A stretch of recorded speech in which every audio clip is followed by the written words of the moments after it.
Hi, good evening, everyone. I would like to open the meeting. Could I please have a roll call? Sure.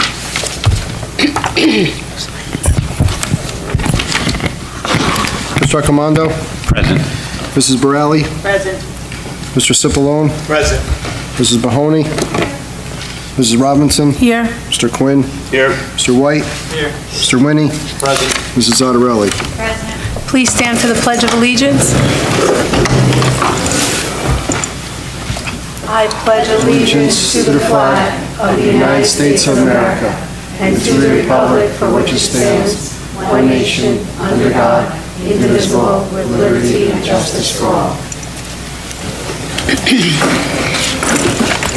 Adequate notice of this meeting has been sent to all members of the Board of Education and to the Bergen Record in accordance with the provision of the Open Public Meetings Act.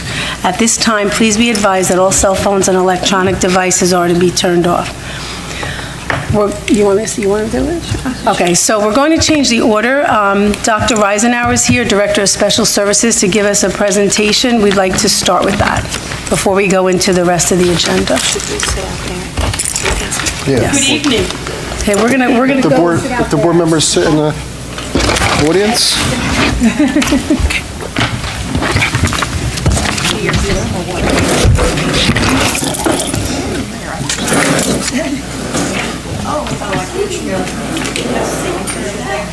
No, I didn't do that. If you did, I don't.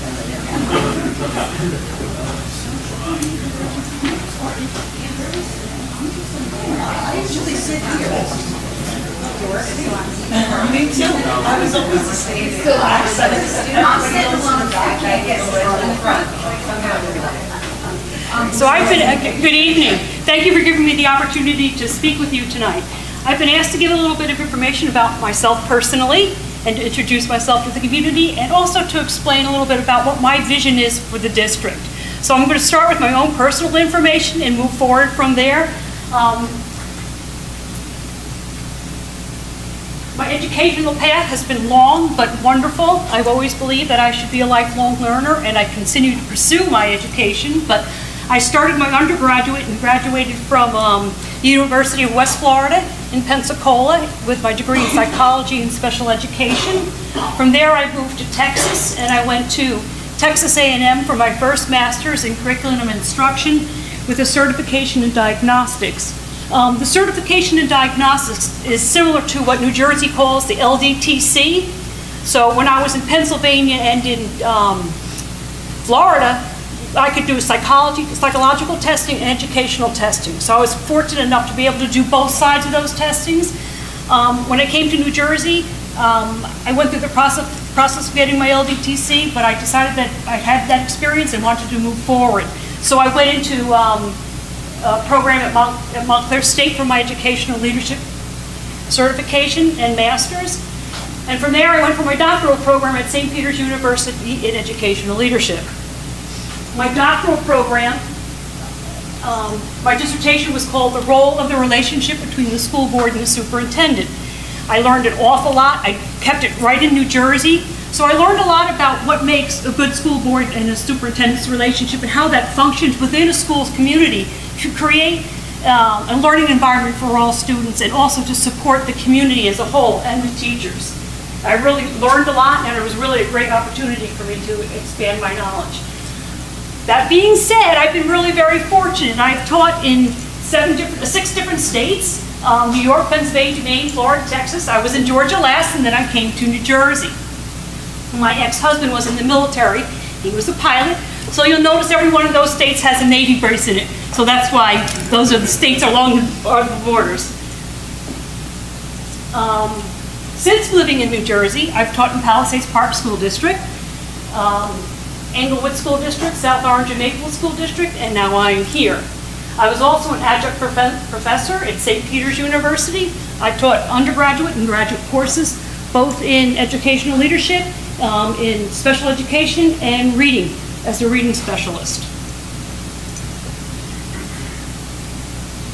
Most importantly is my family. I have exceptional parents who really focus on 2 very important things. 1, education, and number 2, equality of all people. We were never, ever able to say that somebody was beneath us or that they didn't belong in our home. We had a really open door policy. My parents were and still exceptional people and really are the fabric of who I am. They just really provided all of us a really wonderful childhood. I have 3 siblings who are all extremely accomplished and very well educated and support all their individual communities very, very well. And I have 3 wonderful, spectacular children who are very accomplished in their own rights. I'm very proud of them, and I've really enjoyed watching them grow up, and they have taught me so much. They continue to teach me so much as young adults. In Saddlebrook, when I first started, one of my priorities was trying to focus on what was missing within the department. And there were a lot of gaps that I thought really were easy to fill, but really needed identification and clarity as to where I wanted to go. So I worked with Jessica Klein, the district attorney, and took my manual with some of her manual information and combined them two. And I created a document that is called the Saddlebrook Standard Operating Procedures for Child Study Teams. In that manual is the child study team assignments. Where are they located? Where they are out, extensions, what are their assignments, what buildings do they represent. I also looked at the Saddlebrook educational programs that we're currently offering. What is in each building? How is that helping our students? And how is that providing support for the entire community? It was a big learning experience for me because there was, again, that fuzziness of not really clear definition of what those programs are trying to provide. And because there's been so much transition, some of those definitions lost clarity. So for me, that was a priority to redefine that and provide the opportunities for the community to know what we were offering. Also the district placements. How do we decide which program is in which building? And what are we going to call those programs?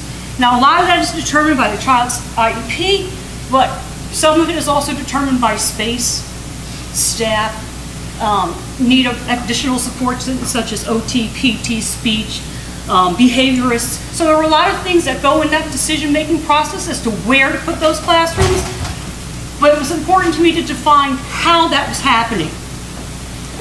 Also, the placement procedures. How is a student determined that they're supposed to go to their home school or not to their home school? That was also a learning experience for me, that children were being bused from building to building. So for me, it was a really important summer just to get my feet on the ground with that type of information. I also want to clarify with the child study teams and building administrators, what makes a student eligible? What is our guidelines? Although the state provides really clear guidelines, there is some flexibility as to where we define those gaps in a child's learning environment.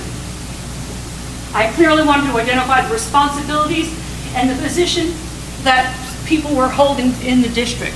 I wanted to analyze their positions so I clearly identify who is responsible and who should be held accountable for moving forward with the decision that's been made. We do have a team approach, but at the end of the day, I need to be able to call somebody and say, so-and-so's parents contacted me, what was the final decision with an X, Y, and Z? So it's really important for me to identify those roles, not to pick on somebody, but so that I can make sure that there's closure to each decision that's made. And lastly, was the additional information that I added into our manual. And these are some of the things that I included into the manual and our additional information. The first one is a settlement through the town of Morristown Township versus that particular parent. And that, basically what that said, and this is always sort of a gray area with child study teams, is that it is residency, not enrollment, that provides a student the opportunity to be evaluated. And sometimes when a child is very young, they live in the district, but they're pre-K students. So there's nothing for them to quite enroll in. So they would not be evaluated. Not just here at Saddlebrook, I mean in New Jersey. So this lawsuit really clarified that if that student resides in your town, you are responsible for evaluating that student. And if it goes forward, you may also be responsible for providing programming for that child. So this lawsuit clearly identified what is the responsibility of a district in New Jersey. Residency, not enrollment. Of course, you do have to prove residency. That are requirements in this district. One of the other things that I really wanted to focus on is increasing independence and fading external supports. Sometimes, and I have another slide later on in this that will add more information to this, but sometimes we feel like if we provide a student that extra hand, that we provide them with supports that are external to them, we are providing that student a sense of security and safety. But in reality, what research is showing is that support is creating dependency and the student's lack of ability to develop self-control and self-coping skills and self-efficacy. They don't learn to advocate for themselves because they're now waiting for that other adult in the environment to do their bidding. And it also interferes sometimes with their peer relationships. And at any age, that is so important. And as they get older, having an adult within their environment, especially if it's an immediate environment, can be very intimidating and stifling for peers to come up and be part of their group. So one of my focuses is to examine how we increase independence and how we fade external supports, i.e. a paraprofessional or things such as that. The other thing that I put into our additional information is related services and an FAQ, frequently asked questions. For instance, when a person or a child misses a related services section, such as speech, OT, PT, when does it have to be made up? When does it not have to be made up? What is the responsibility of that therapist to make sure that those sessions are completed? So I do have that in my manual, and my manual is still in draft form. So when I have it finalized, I will share it with the community. But those are some of the things that were very important to me. If a child misses therapy, when does it have to be made up? And who's responsible for making sure that's rescheduled? So that is clarified in my manual, and I did discuss that with the therapists, and I got their opinions and their feedback, and I feel that we've come to a very good, sound decision on how to do that, but it is in my manual. And the last thing that I have that I'm working very hard on is our district website. I think there are so many resources in Bergen County and New Jersey that parents aren't aware of, that are so wonderful and so available, but we don't know about them. And majority of them are very free. And there are so many counseling services, horseback riding, different dance activities, just so many things out there for our community that we do not know about. So I would like to be that conduit to the community to expose this information and make people aware that they are available and that you're not a parent who's struggling on an island. Bergen County just provides so many wonderful resources, and so I've started to build our website a little bit. If you go on there, you'll see I have probably added maybe 10 additional resources on there. I'm working with Ms. Otero to organize it and to continue to build it, but it is important to me that we provide that resource to parents. Sometimes parents don't know the question to ask. So this resource could at least help them to facilitate that process, and it will also let them reach out to somebody without involving the school if they don't want to. So I think it's very important that we as a community provide all of our community the resources that are available. So I'm working hard to build that. If anybody has suggestions as to something that they know that really worked for them, and it is a public access resource, please don't hesitate to email it to me, because I really think that we are our best advocates. And if you know something that helped your family, I would love to put it on that website. It will be updated every month because the Bergen County Family and Parent and Family Guide comes out every month with different activities that families can do. It is probably 20 pages long, so it does take a little time to read through it to know what you want for your family, but really it is an excellent resource. And again, most of it is free. For me personally, and I'm hoping that my department staff will take on these goals also, but my goals from now until September are these right now. I do have a 1-year plan and a 5-year plan, but I didn't put that in here because I will get there. But I just wanted to tell you what my short-term goals were. My number 1 goal was to develop student-centered and compliant IEPs. We do use what's called Frontline IEP as our IEP management tool. It used to be called IEP Direct, but Frontline bought them. When I started in July, I did notice that there were some compliance issues, and for me that's very, very important, because if you can't produce a document that is in compliance, then sometimes the entire document may be questionable. Compliance is so important in special ed. There is no gray area. They are very specific in the state as to what needs to be done. So that for me was like my #1 priority. And I go through that on a monthly basis. I check every single case manager's load to make sure that they're in compliance. And there's multiple areas of compliance: reevaluations, initial evaluations, goals and objectives, modifications and accommodations. They all need to make sure that they are updated on a regular basis. Annual reviews. So it's not a simple document that just sits there. It's a living document that needs constant attention. And the case managers work very hard to make sure that this is meeting the child's needs. Second thing is to maintain an accurate IEP database. That database is what the district sends to the state to verify what we're doing and to collect state and federal funds. If the database is accurate, we might be throwing money away. That's really not a great way to start out. Special ed, as I'm sure anybody will tell you, is very expensive. So if you have funds available that you are not accessing, then we are not doing our job. And so I know that our children have some a load of services that they're providing. Every one of those services comes with a code that goes to the state that represents funding. So if our database is not representing what we're doing, then we're not receiving those funds. So for me, that's really very important. So I am working on that, as are the case managers, and we're much better state. I also want to review our current delivery of service models. How are we providing OT, PT, speech? How are we providing in-class support, self-contained classrooms, resource rooms? How are we providing those? How are we determining if they are being effective and are providing the students access to the learning environment? That is really very important. So the case managers are helping me, and so are the administrators, to make sure that our model is the most efficient and most up-to-date service model. And again, I'm reviewing the effectiveness of our educational programs. Again, are they truly giving students independence, least restrictive environment, and the ability to develop their own code of supports so that they can be successful and access the learning environment? The other thing that's really important to me is reviewing the out-of-district placements. Are those students out of district because there's something that we could be doing here that would provide them the support to come home, to go to school with their neighborhood peers and friends?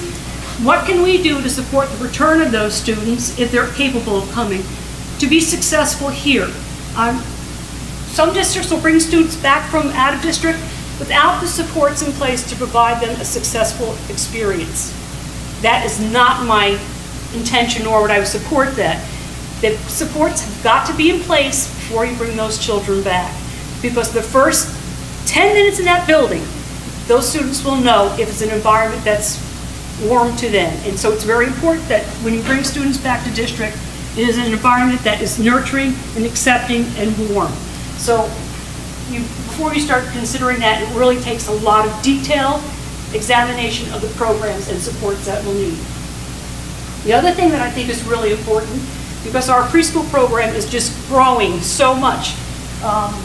I know last year we had like 40-some students. This year we're already up to over 60 students, and we have 10 children that are referred and from early intervention.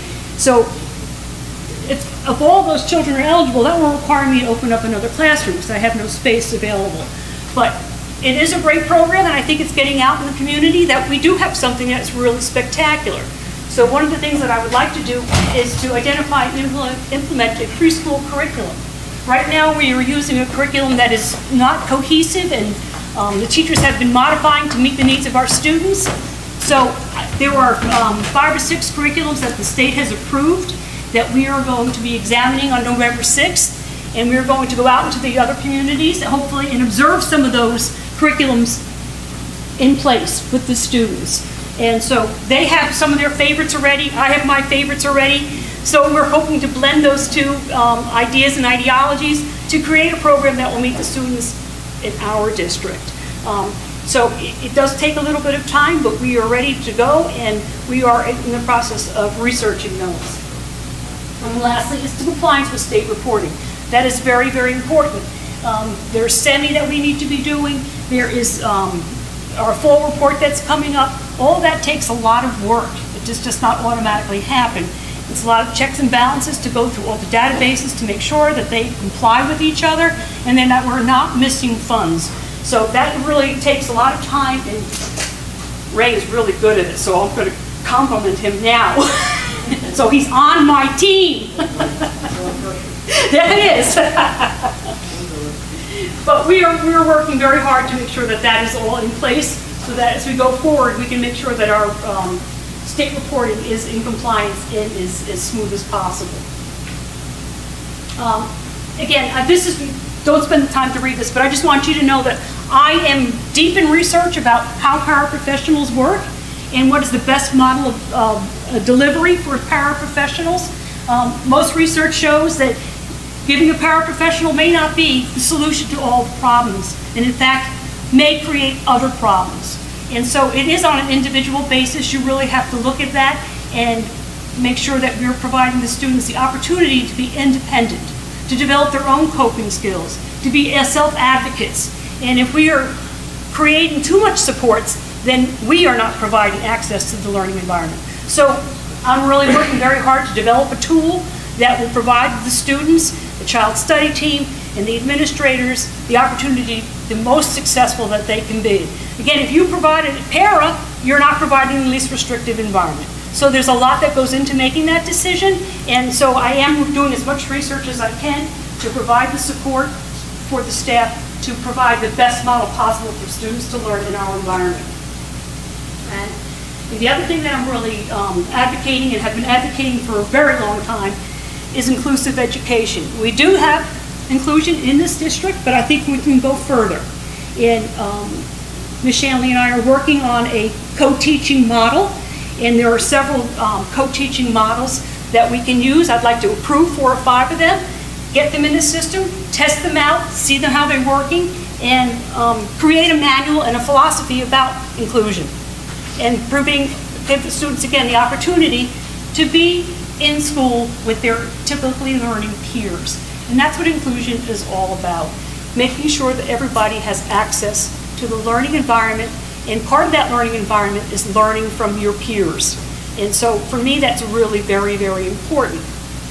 And so again, I'm doing a lot of research on it. I'm working with other districts to see what their model looks like. I'm sort of kind of picking on one of the other districts that I formerly worked with that I had already started quite a big collection of information, and I'm sort of kind of going back to my resources, and hopefully we'll have this in place and we'll work very hard to promote inclusion and acceptance in all of the classrooms.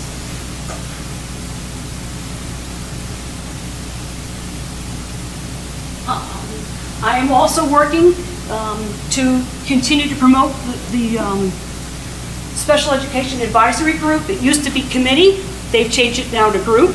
So it's CPAG instead of CPAC. I have reached out to some of the families to see if they wanted to be involved in it. And so I'm hoping very deeply that by the first week in November, I'll be able to put on our website about our first CPAG meeting.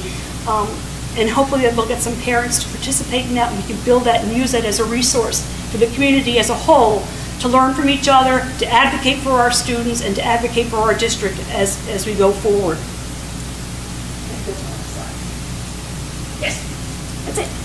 So I know that was quick and just an overview, but I just wanted you to know that I am focusing on the future. I do have an immediate plan, a 1-year plan, and a 5-year plan. So as I build my foundation, those things become more concrete to me, and I adjust it as I go. And it's been just such a wonderful learning environment. The building administrators have been phenomenal. Ms. Shanley has been so supportive and encouraging, and Ray has been just, really a great resource. So it really is such a great environment for us to learn and to grow and to provide such an instructional environment that our kids will nourish, grow, and be all lifetime learners. Thank you very much. Any questions? Thank you. Thank you.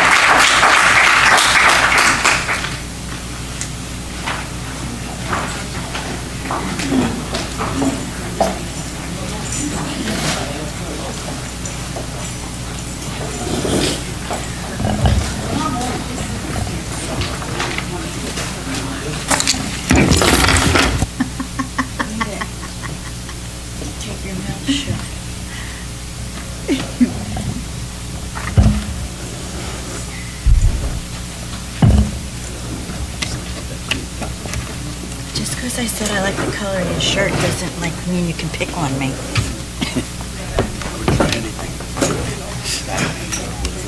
Stab you? Oh, I thought you said stab you. I was like, what are you talking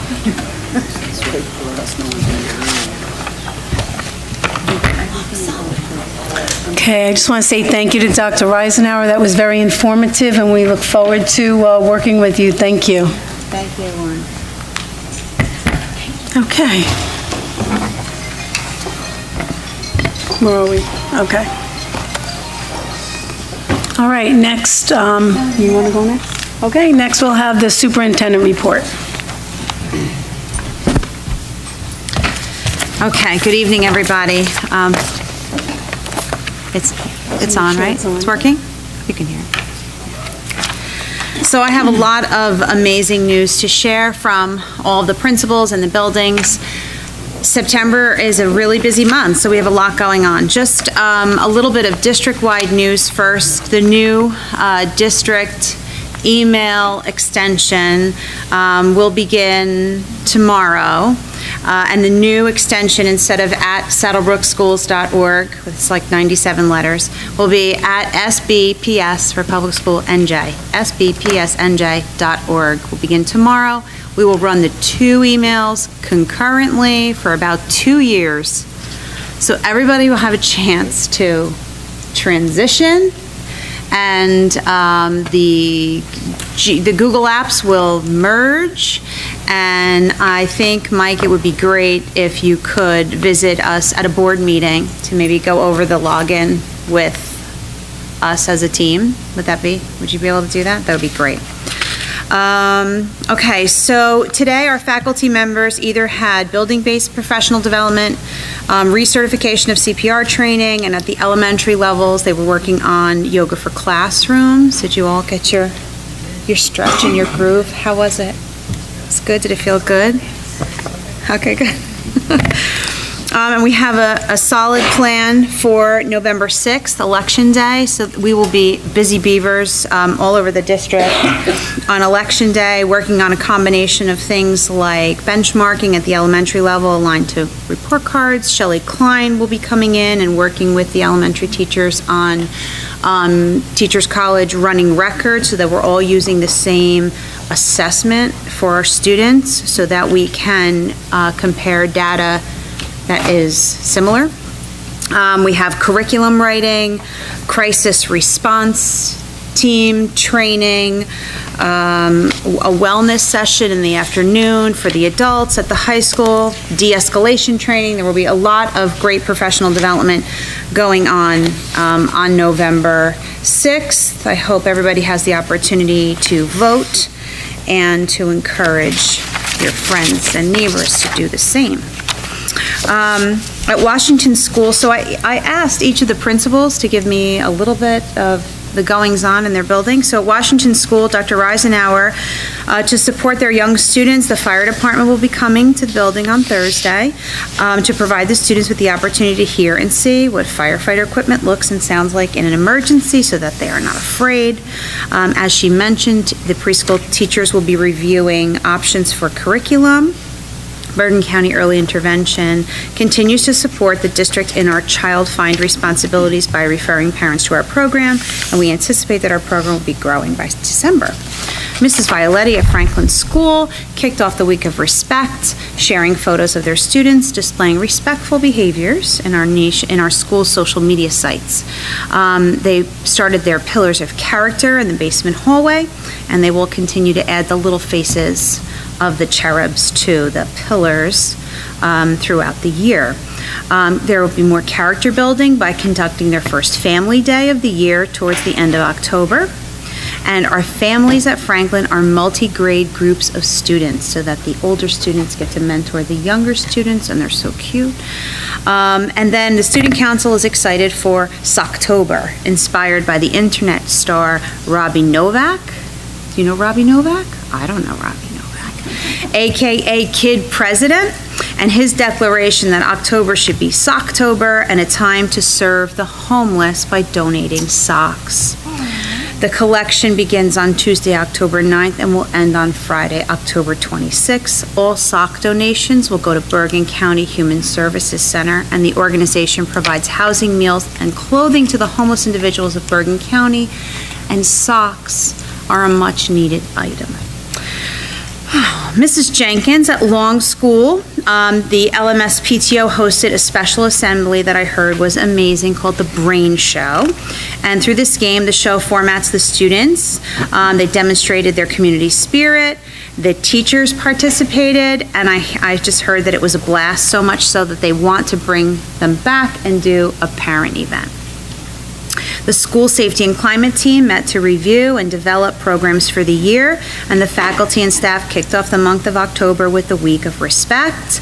They have character ed programs, the long legendary leaders, and are hosting a family night that is homework free. At Smith School, they began the month of October by celebrating New Jersey's Week of Respect. They had daily themes, which the students and staff participated in, like we have the power to stand up to bullying, celebrate by wearing something related to a superhero character, and show your power. And of course, Mrs. Byrne taught a lesson, she's the counselor, throughout the building, covering a variety of topics, including bucket filling, kindness, and the promotion of empathy. We kicked off the campaign there with our Kids Caught Being Kind slips, where students are highlighted over the morning announcements and acknowledged for their kind deeds throughout the year. Kindergartners began learning all about Fire Safety Week with a visit from the fire department, and then they were very excited because they have the book fair this week. Everybody loves the book fair. And if you want to go there on Wednesday evening at 6:30, which if you are not here attending the testing presentation, you could go there Wednesday evening at 6:30 and wear your favorite pajamas and read books at night. Okay, at the high school, I have to highlight some great things going on. The marching band did very well at the U.S. band competition in Old Tappan on September 16th. They placed second in their division, and the color guard won best guard in our overall division as well. Not a bad start for their first competition. But then the band was selected to be the host band at the NNJ Marching Band Festival at Montclair State University on November 4th, and that means our students will perform the Star Spangled Banner and be the first to perform at the festival. And on September 22nd, the marching band and color guard won first place at the band competition in Montville. And this weekend, the marching band participated in the Pulaski Parade on Fifth Avenue in New York City. And the photos were fantastic. Athletic updates, our teams are doing incredibly well. The athletic teams of Saddlebrook support breast cancer awareness this month. You will see them in their pink. Our boys soccer team currently is just under, you have to forgive me because some of this lingo, I don't really know what it means, so we'll just go with it, right? Is currently just under 500, but have some very good wins and ties to their record, enough to earn the team a #3 seed in the NJIC tournament where they received a first round bye. I know what that is. They will be playing their second round home game this Sunday. The cross country teams participated in the Six Flags Invitational, where most of our athletes finished the race posting personal best times. And when you're cross country, you're always trying to beat your personal best. The girls will be running versus Hasbrook Heights on Tuesday for the league championship at Garrett Mountain. Shout out to the football cheer team for recognizing October as Breast Cancer Awareness Month and for the decorating of the gym and the field for homecoming weekend. Football is currently 1-4. The boys lost in double overtime to Butler and gave up a game-long lead late in the fourth quarter versus Cresskill. The Falcons beat North Arlington and will look to finish their season on a winning note. October 6th game versus Beckton was not only our homecoming football game, but our athletic department teamed up with Bergen County to sponsor a knockout opioid abuse weekend.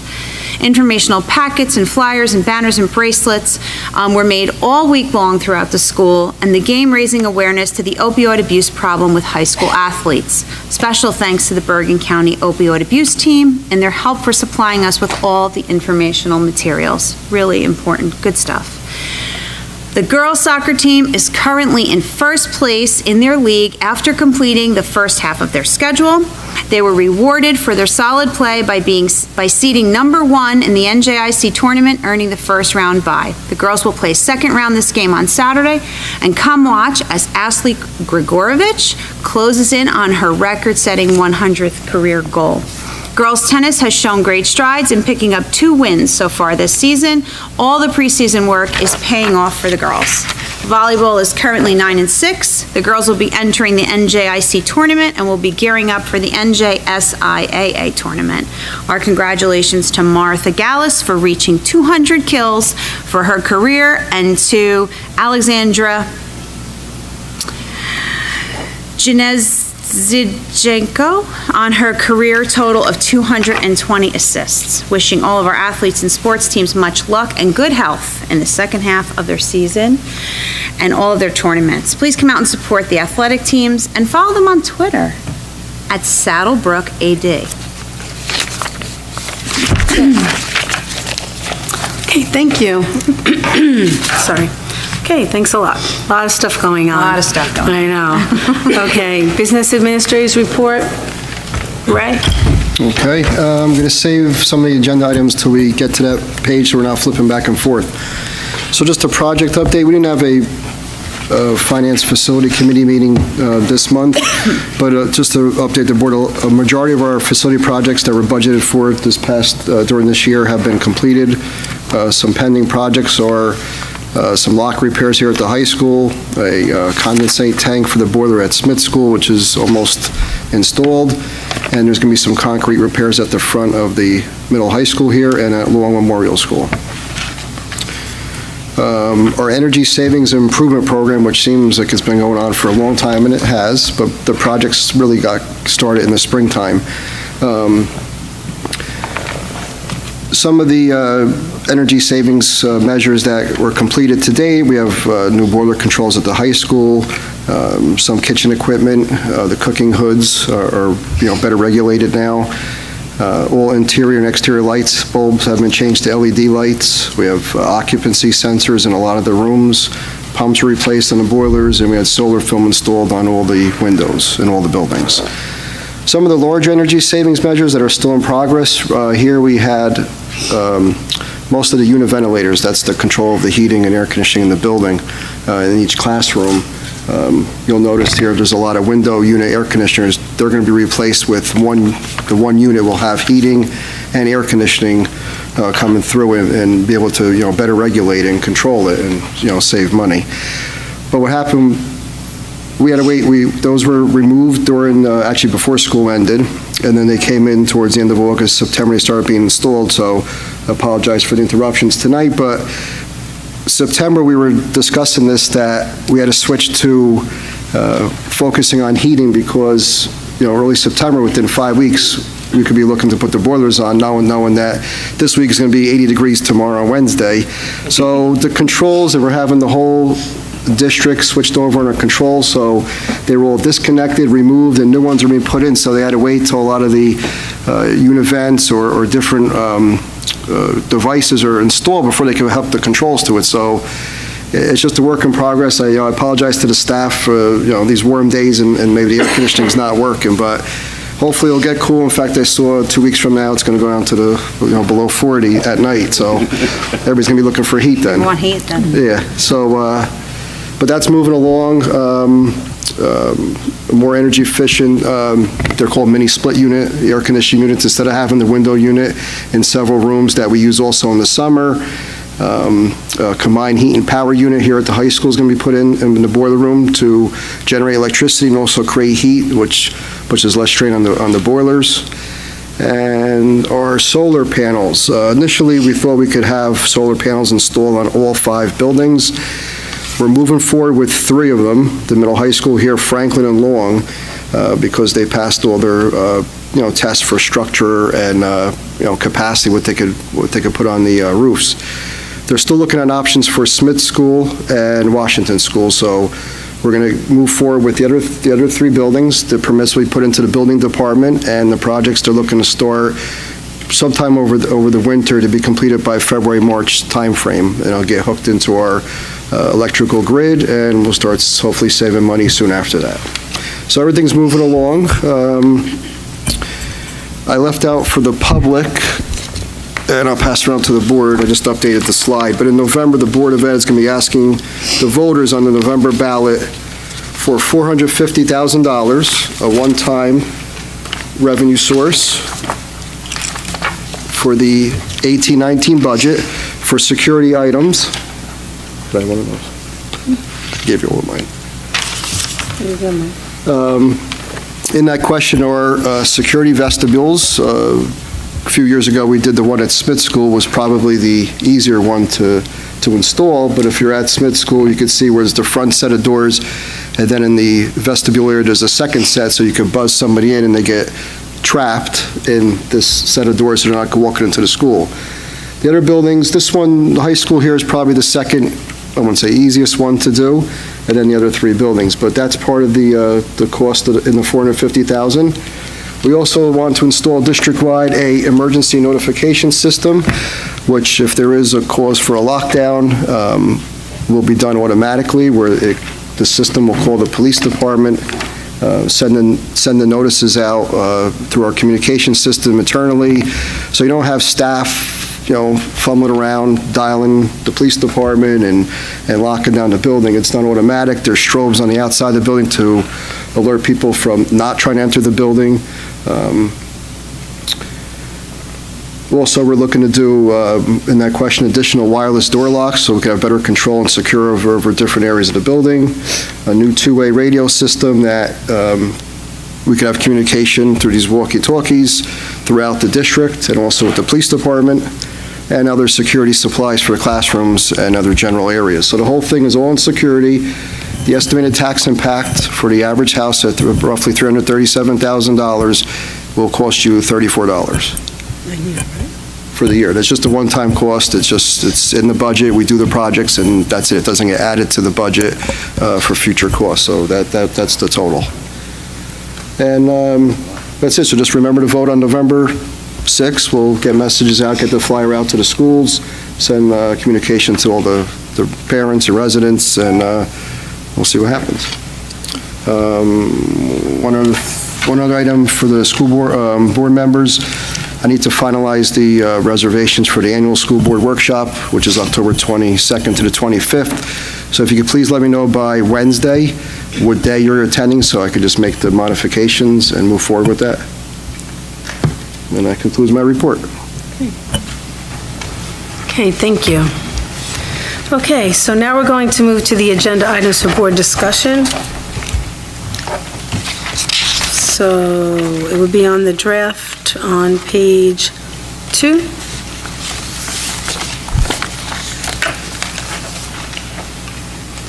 Talk about that when we can talk about it. Yeah, effective Monday, the 17th, October 17th.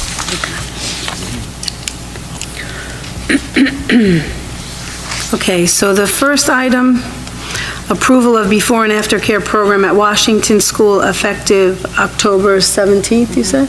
Yes. Okay. Yeah, for B2. Okay, for B2, I found, with the help of my wonderful assistant Gina, the current mission statement. So we put it on the top of the agenda, and we will keep it there. The only thing is that we need to probably change any reference to New Jersey core curriculum content standards, because that's currently in the mission statement, and change that to I think it's safe to just say state and national standards, because we know how often the state changes those standards and what they're called. And we'll just say state assessments when we need to, because now they're changing those too. And the other thing that we need to fill in on B5 is the date. And the association is requesting Monday, November 12th for the 12th dress down day for Veterans Day. Okay, go ahead. So for that's B1, we have that date. B2, we have. B3, we got a copy of the district nursing plan, right? We all had looked at that. And then the B4 is the approval of the non-public school nursing forms. And then B5, let's go to B5. So it would be to approve a 12th dress-down day for Veterans Day. I believe the union asked for that. Any discussion on any of those items yet? Through the chair, just on the dress-down day, not necessarily this one in general, is that money earmarked? Does it have to be earmarked for a dress-down day, or do they just need to specify they're having a dress-down day on a certain day? The association has explained to me that they do this for fundraising purposes. And they asked, could they add this day to benefit the VFW? I asked them, I'm assuming that they're collecting on their honor, and that somebody at the building level in the association is monitoring this, because certainly we are not. And I did ask if they would do one of two things, since they're here, and they're always here. Either might they be willing to share with us their monthly fundraising amount and where it's going, or might they like to report their monthly fundraising amount and where it's going? Because I do think that the work that they do and the fundraising that they do should be recognized. To the chair? Yes, go ahead. I agree, and I'm glad that we're going to get more information on that, because they do raise a lot of money. I know at the end of the last year, they gave us a figure, I don't remember it, but it was many thousands of dollars that they raised through this. I think it was like $9,000. Yeah, and it's just incredible how much they can raise doing these, and I fully support them doing it, and any more like this, actually. The reason it's on the agenda is because the policy, the district policy says 11, so it has to go to you to change that. Okay. Yeah, thank you. Okay, so, and then B6 we'll be discussing in closed. Okay, next section, Mr. Quinn. I mean, we could just go through it if anybody has any questions, I guess. Yeah. Education and curriculum, E10, all the way to E13, or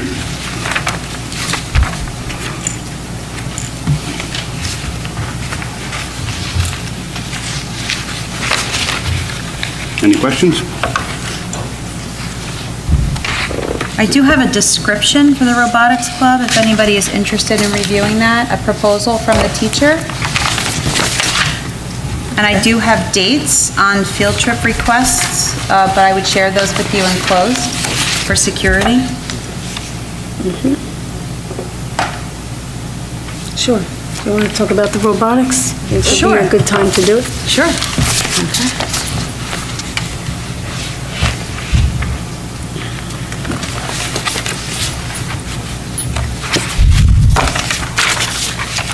Okay. Elena Resnick has made this proposal. The goal of the Robotics Club at Saddlebrook High School is to teach the students how to work together to design, build, and program a robot to play a floor game against other teams' creations, all while practicing gracious professionalism.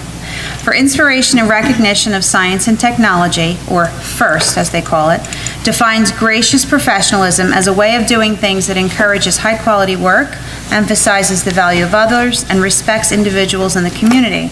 The club will span the year and meet twice a month. The Robotics Club will begin with the students watching the FIRST, F-I-R-S-T, Robotics Tech Challenge, FTC video, and get them into the competition mindset. The first few meetings will entail the students brainstorming ideas on how to complete the challenge. The students will work together or in groups, depending upon membership, with guidance from the advisor on how to proceed. The students will have group discussions on pros and cons of different build structures after they have their designs. Once the students settle on a model, they will start their bot to compete in the challenge. The first round of competitions will take place around week 11. The students will be able to make changes to their robot during the weeks between competitions, and the club ends the year by having the students reflect on their progress through the club and how they would do against other schools. The club intends to go on going to the first FTC New Jersey State Final to watch the finale matches of other schools, as well as some matches throughout the year to inspire their own competitions. The advisor will plan and facilitate club discussions, club field trips, and if possible, provide external mentors to help our students succeed. In addition, during the competition rounds, the advisor will act as referee for the matches. And Ms. Resnick has volunteered to do that for the first year. Very nice. Sounds really exciting. Thank you. Okay, anything else on that section? Any questions? No? Okay, the next section is finance, budget, facilities. Okay, at the recommendation of the superintendent, I make a motion to approve the following items, F28 to F38. Mike, we're just going to discuss them. We can't vote today. We're not moving them, right? We're just. No, I'll just I'll clarify. I sent an email out to the board. I was able to complete the financial reports for August, so I'm not going to say I'm caught up because I stopped saying that a couple of years ago. July and August are now for your approval for the board secretary and treasurer's report, also the transfers for those months. The checks are for the current month, the minutes from September. F33, 34, and 35 are annual items. They're building checklists. You saw the document. It's a state document all school districts fill out, to evaluate the buildings. The school bus drills are done twice a year, and the comprehensive maintenance plan is another annual document that needs to get done and submitted to the county office. The facility use request on F37, and he added one item, F38, is payment of one from our unemployment check fund. There's just one check there has to get approved. Any questions? I hope you like the format. Yeah, I like it. Where you can We gotta get used click to it on a the little bit. hyperlink and take Yeah. you right to the backup, so we have less flipping of pages. I liked it. Anything on that? Okay. Policy? Sylvia, any discussion on, the changes and on the Okay. policies? I'll do the first two, but if you Okay. want to. Go ahead. Yeah. So we're first reading 8561 is a new policy given to us by Strauss Esme, and it's just to set up procedures. Well, the food service program follows procedures and purchasing items. This just set up a board policy to spell it out, and that I oversee them and make sure they're in compliance with federal and state procurement regulations. Regulation 8600, this was discussed with the Finance Budget Facilities Committee because it involved transportation and questions were received. And it's the non-public transportation part. Before me, I guess it was set up that non-public transportation, the parents, if a route wasn't, we weren't able to get a route for the students, then the parents would receive aid in lieu. And that payment was split into two payments, one in February, one by the end of the year, June, or in July. It caused some problems with submitting documents, everything, and we had a couple of questions raised. We looked through it, our attorney looked through it, and there was no requirement to pay 2 times a year. So the only thing on the form says by the end of the year. So we're going to switch, we're making a recommendation to change the policy that it states that properly submitted form that the parents will be reimbursed by June 30th, and any forms received after June 30th will not be reimbursed. So that's the only change. You have the link to the document, and any questions on that? That's the two for the first reading. Through the chair, with the procurement policy, how much is that changing the amount of work you were doing with all of that compared to the amount of work that the food service company is doing? Is that adding a lot of additional? No. Anything over a certain dollar amount was coming to me anyway. They'll just submit to me on some of the purchase under those dollar amounts. They also get audited too as part of our annual audit. Okay. So I don't get. Okay, so most of it was already there? Yes. Okay, thank you.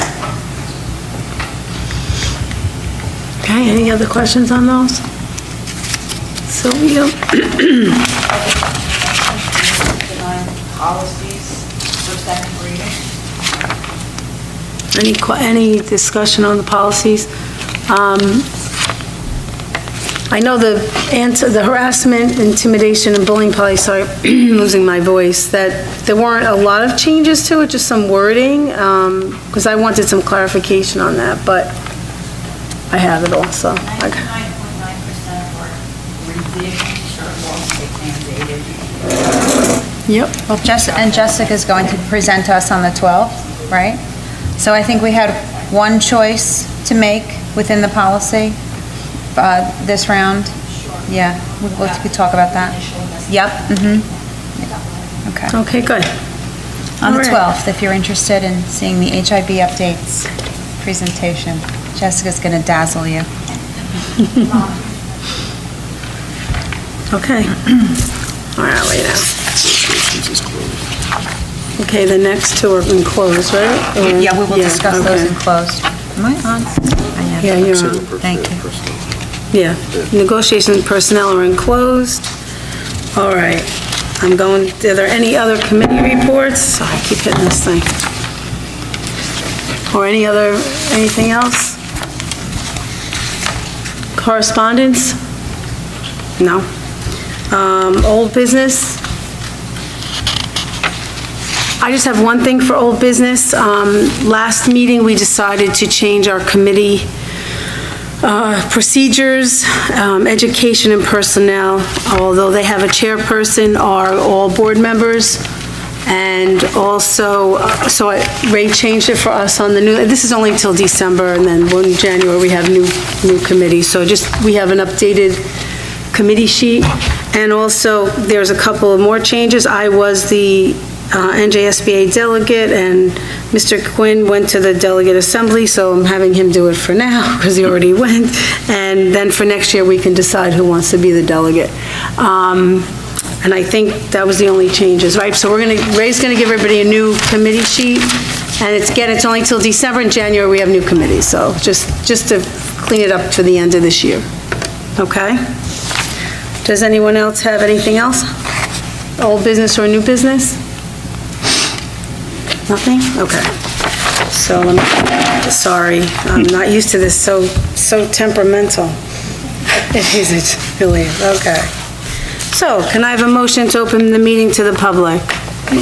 Second. Okay, all in favor? Aye. Any opposed? Okay. Residents are requested to state their names, addresses, and subject matter. In the event it appears the public comment portion of the meeting may exceed 45 minutes, the presiding officer may limit each statement made by a participant to 5 minutes duration. Issues raised by members of the public may or may not be responded to by the board. All comments will be considered and a response will be forthcoming if and when appropriate. The board asks that members of the public be courteous and mindful of the rights of other individuals when speaking. Specifically, comments regarding students and employees of the board are discouraged and will not be responded to by the board. Students and employees have specific legal rights afforded by the laws of New Jersey. The board bears no responsibility, nor will it be liable for any comments made by members of the public. Members of the public should consider their comments in light of the legal rights of those affected or identified in their comments and be aware they are legally responsible and liable for their comments. So, who would like to speak from the audience?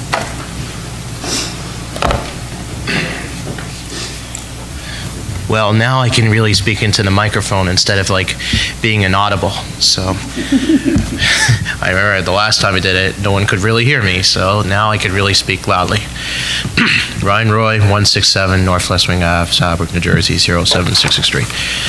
Well, my wife and I are a little bit concerned about my son, and quite honestly, I find it very appalling, honestly. And especially that my neighbor who lives in my block, she was like telling me, you know, this Albrook Special Services, not naming staff because I don't want to go far with that, they actually put lower standards on children with special needs, especially my boy. You know, my boy really needs to be more of an inclusive environment just because he's a preschool child with special needs. You know, he has expressive language receptive disorder. So I was hoping, you know, if they have a full-time, social program that he's actually in right now. He's half day. And my wife is actually learning how to really, you know, advocate for my son because, you know, she's really trying to, you know, make sure that nothing really goes awry. And for me, you know, my wife did observations that he has chalk over his hands and over his clothes. And we fear that in a way, if he's allergic, I don't want him to be near his mouth, but I know he had accidents 2 times. He wasn't really asking the, teacher's assistants or his teacher, Ms. Bonin, teacher, and saying that, he has to, every 15 minutes if he wants to go to the bathroom, but, quite honestly, it has to be implemented. And, I've been, into the Salvage Special Services when I was very young, and ever since I moved from Fort Lee, in Friday, November 21st, 1996. It's been 20 plus years I've been a Salvage resident, and I was in Special Services, even though that I had a case manager who really fought and advocated for me, but she wasn't really much of a friendly person, so it's a long time ago, and I don't want him to be in that same situation I was at. I want him to be in in-school district where he belongs and being home. That's all. Thank you.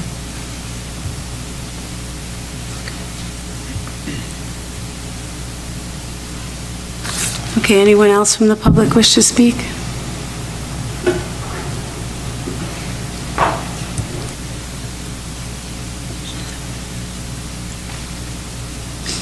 Jennifer Despodo, 12 Garden Street, Saddlebrook, New Jersey. My daughter is Sarah Miller, and I hear a lot on an ongoing basis in these meetings about special needs students, It's my understanding that if you have special needs, you're sent out of district if we can't accommodate you, to the tune of millions of dollars if you live in this town, millions of dollars. I'm concerned about my daughter who has no 504 or IEP. What are we doing for her? And if you're including, and it's going to be all-inclusive classrooms, that includes behavioral. So do the people have aides with them, monitoring every single second, making sure they're not saying anything to the typical kids, because that becomes overwhelming and that becomes a bad situation for kids like my daughter. I lived it in Smith School, and it was out of control. And you know what actually happened? If you had a 504 or an IEP, you were allowed to say and do whatever you want because that was in your chart. And that typical kid couldn't say anything. And those teachers couldn't say anything because it was in a file. And those principals couldn't say anything because it was against the law. And you know what? It swallowed them up and it ate them aside. I have a son I had to pay $20,000 a year for to send him out of district. And I think it's out of control. So who's doing what to monitor this all-inclusive? And all-inclusive, reality isn't when you graduate in 12th grade, your boss is going to say to you, it's okay to curse, and we can't say anything to you. You're getting fired. So who is teaching the special needs kids? And I'm not talking about on a different level because they do get sent out of district for millions of dollars where my daughter doesn't. My daughter, I need to pay out of pocket just like I had to for my son. So who is teaching them that when you graduate, you're not going to go to college because your professors aren't going to say, okay, that's fun. That's not really reality. See, back in my day, if you didn't take college track courses, you could not go to college. You didn't have that option to go to college. You had to learn a trade, and they had trade schools. So what are we doing to teach these children after graduation? That's not really the real world. You're not allowed to do all that. You're going to need to go to college. And when you go to college, the teachers aren't going to really accommodate you. But I'm really concerned with the behavioral issues swallowing up the typical kids. So how many typical kids do we have in our school district as opposed to special needs? Like, does everyone have an IEP or a 504 where they're allowed to push or hit or abuse a regular kid and no one could say anything to them? Like, I have a cousin who's a 12th grade teacher in another district, and the kid could basically do whatever he wants in class, and in his chart says she can't say anything to him. So the other kids are getting swallowed up. So I am a little concerned about the all-inclusive when it comes to the behavioral portion, because I happen to know adults who have these issues from way back when, and they weren't corrected. So where's the new special ed? She left? Sure. All of these questions are questions that Dr. Eisenhower can speak to with privately. Well, I want to speak to the board. Sure, absolutely. I'm just saying that the board's not going to be able to give you specific answers, so make sure that you connect with her. But you're voting on whether it's going to be all-inclusive. At what level of behavioral? Let me catch you. They're not voting on that. The inclusion is the federal law. They're required to do that. They don't have a choice. Okay, are they required to have aides with them monitoring their behavior? monitoring and logging their behavior, because if they continue, then they can't be with typical kids. Like, I can't have my daughter or a typical kid swallowed up because she has no IEP or 504. So it depends, it's case by case, it's child by child. So these are the kinds of things that if you come to the department, we can go over with you. If your child is having specific problems, we can look at those. We can look at where your child's at to make sure that they're getting everything that they need for that specific classroom or the whole school day, whatever it might be. Okay? That's not what I'm talking about. I'm talking about the special needs behavioral problem children. Sure, and what I'm saying is... How much is let slide before... If it's impacting your child, we want to know whether a child's special ed or not. That's not what I'm saying. I'm saying, if you're having a problem, let us know, and we'll work to address it. But that's outside of a board meeting. That's through the administration, that's through the special ed department, and or through your general administrator. Okay. On this board, who is the advocate for the typical children? Who is specifically here deals with that? Is it, because I hear a lot about special needs, and I have all due respect, but who's watching out for, you know, what's the new programs for the typical kids that have no issues, and what's going to happen in college? Who exactly is assigned to that? You are? Well, I'm the superintendent, so I am responsible for every child in the district, general education students and special education students, and for their peaceful co-education. So if we find that a student's accommodations or modifications aren't serving the individual student well, or aren't serving that child's peers well, and we know that information, then we can follow up on that. Are the aides reporting it? Excuse me? Are their aides reporting it? Do they have aides, or is that... What I would love to do with you, Mrs. Dispoto, is that correct? It's Sarah Miller's mother, yeah. Sarah Miller's mother, is to have a conversation with you privately. And that way you and I can talk about your concerns, you can specifically... It's just every time I come to the Board of Ed meetings, we're talking heavily about special needs, and the special needs parents are coming up to the podium, and I really don't hear anyone talking about the typical kids. Well, so what is happening in that area? I am working with all of the administrators on developing an academic program that supports the needs of all of our students. I can talk to you in specific detail about exactly what we're doing, and on Wednesday night I'm doing a presentation, an assessment presentation, so you can see our student achievement. It's unfortunate I can't come, but... I'll post it, and if you want to sit down and discuss that with me, I'm happy to do that with you. I'm happy to address your concerns with you. You and I can talk one-on-one, and you can talk to me specifically about your daughter's needs, and we can look at her program. She has no needs other than being a typical child who's really going on to college. She doesn't have needs. No, I'm not saying what do you mean? Has an IEP. I'm saying she has hopes and dreams for a future beyond here, and are we doing everything we can to meet her needs? That's what I meant. And I'm happy to discuss that with you. Okay. Thank you.